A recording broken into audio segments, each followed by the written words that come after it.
लगभग एक महीने के बाद जब बांग्लादेश की टीम चैंपियंस ट्रॉफी खेलने उतरेगी तो उस टीम में शाकिब अल हसन नहीं होंगे। बांग्लादेश की उस टीम में ना शाकिब अल हसन होंगे, ना तमीम इकबाल होंगे, ना लिटन दास होंगे।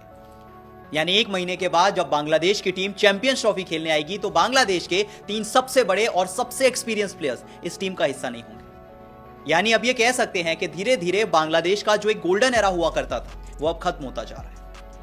वैसे अभी भी बांग्लादेश के ऐसे बहुत सारे प्लेयर्स हैं जो कि एक्सपीरियंस प्लेयर्स हैं और चैंपियंस ट्रॉफी खेलेंगे, पर बहुत सारे प्लेयर्स अब जा चुके हैं और सबसे बड़े प्लेयर हैं शाकिब अल हसन। सोचिए एक ऐसे प्लेयर जो कि सिर्फ बांग्लादेश के नहीं बल्कि वर्ल्ड क्रिकेट के एक बहुत बड़े प्लेयर माने जाते हैं। I think one of the best allrounders में उनकी गिनती होती है। लेकिन साल 2006 के बाद ऐसा पहली बार होगा जब शाकिब अल हसन बांग्लादेश के लिए एक आईसीसी टूर्नामेंट नहीं खेलेंगे। सोचिए 20 साल पहले की बात है। 20 साल पहले शाकिब अल हसन ने बांग्लादेश के लिए पहला आईसीसी टूर्नामेंट खेला था और उसके बाद वो खेलते ही गए।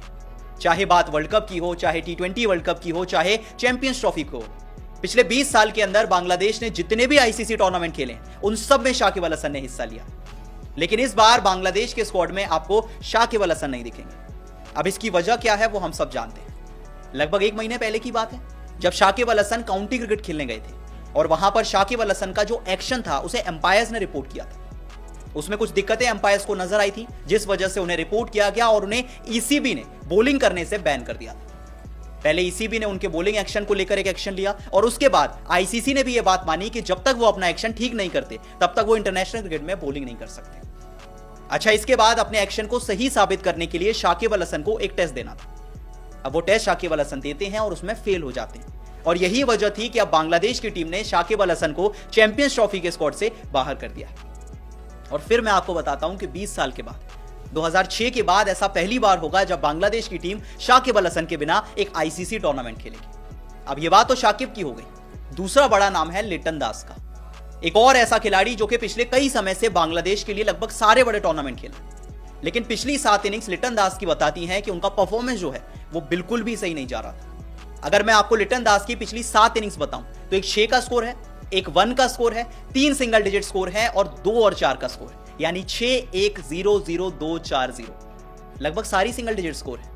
3 बार तो वो अपना खाता तक नहीं खोल पाए। ये लिटन दास के पिछले 7 इनिंग्स के स्कोर हैं जहां उनका 1 या 2 का एवरेज आ गया है।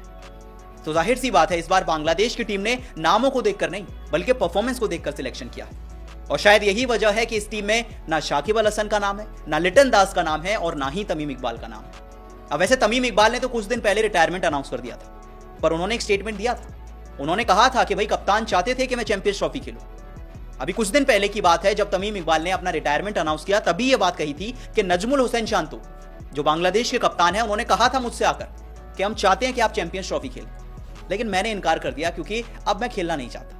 जब आप दिल से कोई चीज चाहते हैं तो आप वो करते हैं, लेकिन अब मेरा मन नहीं है खेलने का। और शायद यही वजह थी कि तमीम इकबाल ने चैंपियंस ट्रॉफी के सिलेक्शन से पहले ही अपना रिटायरमेंट अनाउंस कर दिया।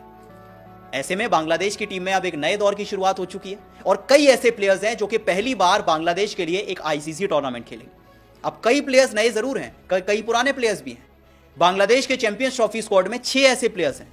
6 प्लेयर्स ऐसे हैं जो पिछली बार भी खेले थे। यानी 2017 में जब आखिरी बार चैंपियंस ट्रॉफी हुई थी तो 6 प्लेयर्स ऐसे थे जो तब भी थे और वो इस बार भी होंगे। अब इसमें मुशफिकुर रहीम का नाम है, महमूदुल्लाह का नाम है, मेहंदी हसन मिराज का नाम है, सौम्य सरकार का नाम है, मुस्तफिजुर है और तस्कीन अहमद है। ये 6 प्लेयर्स ऐसे हैं जो कि बांग्लादेश के लिए पिछली चैंपियंस ट्रॉफी खेले थे और इस बार भी खेलते हुए नजर आएंगे। अब पिछली बार की बात आई है तो टॉप परफॉर्मर्स भी देख लेते हैं कि पिछले बार बांग्लादेश के लिए चैंपियंस ट्रॉफी में टॉप परफॉर्मर्स कौन थे। अब नंबर 1 पे तमीम इकबाल थे जिन्होंने लगभग 293 रन बनाए थे 70 के एवरेज से। दूसरे नंबर पे शाकिब का नाम था 168 रन 40 के एवरेज से और तीसरे नंबर पे मुशफिकुर रहीम थे जिन्होंने लगभग 163 रन बनाए थे 40 के एवरेज से। अब शाकिब तो जा चुके हैं, तमीम जा चुके हैं, मुशफिकुर रहीम पे जिम्मेदारी होगी कि इस बार इस टीम को संभालें। खैर जाते जाते अगर मैं आपको बांग्लादेश के पूरे स्क्वाड के बारे में बताऊं तो कप्तान होंगे नजमुल हुसैन शांतो।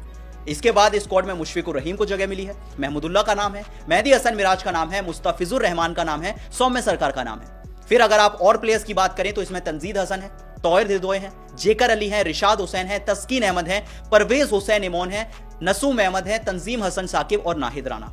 ये होगा बांग्लादेश का 2025 चैंपियंस ट्रॉफी के लिए पूरा स्क्वाड। अब आखिर में मैं अपनी प्लेइंग 11 भी बता देता हूं कि मेरे हिसाब से बांग्लादेश की प्लेइंग 11 क्या होनी चाहिए। अब देखिए मुझे लगता है ओपन कर सकते हैं तंजीद हसन और सौम्य सरकार, ये 2 ओपनर्स हो सकते हैं। नंबर 3 पे आ जाएंगे नजमुल हुसैन शांतो जो कि कप्तान भी। फिर अगर मिडिल ऑर्डर की बात करें तो रिदोय का नाम है, मुशफिकुर रहीम है और महमूदुल्ला है। ऑलराउंडर्स की बात कर लें तो मेहदी हसन मिराज आ सकते हैं, रिशाद हुसैन हो सकते हैं, क्योंकि जाहिर सी बात है आप पाकिस्तान में खेलेंगे तो 2 स्पिनर तो चाहिए। फिर अगर फास्ट बॉलर्स की बात करें तो तस्कीन अहमद, मुस्तफिजुर रहमान और साथ में तंजीम हसन साकिब। तो मेरे हिसाब से ये बांग्लादेश टीम की सबसे बेहतरीन प्लेइंग 11 है चैंपियंस ट्रॉफी 2025 के लिए। क्या आपको भी यही लगता है? आपकी बेस्ट प्लेइंग 11 क्या है मुझे कमेंट करके बताएं। और क्या आपको लगता है कि बांग्लादेश की टीम शाकिब अल हसन के बिना, तमीम इकबाल के बिना, लिटन दास के बिना भी चैंपियंस ट्रॉफी का टाइटल जीत सकती है? आपको क्या लगता है मुझे कमेंट सेक्शन में जरूर बताएं। और वीडियो पसंद आई तो वीडियो को लाइक और शेयर जरूर करें।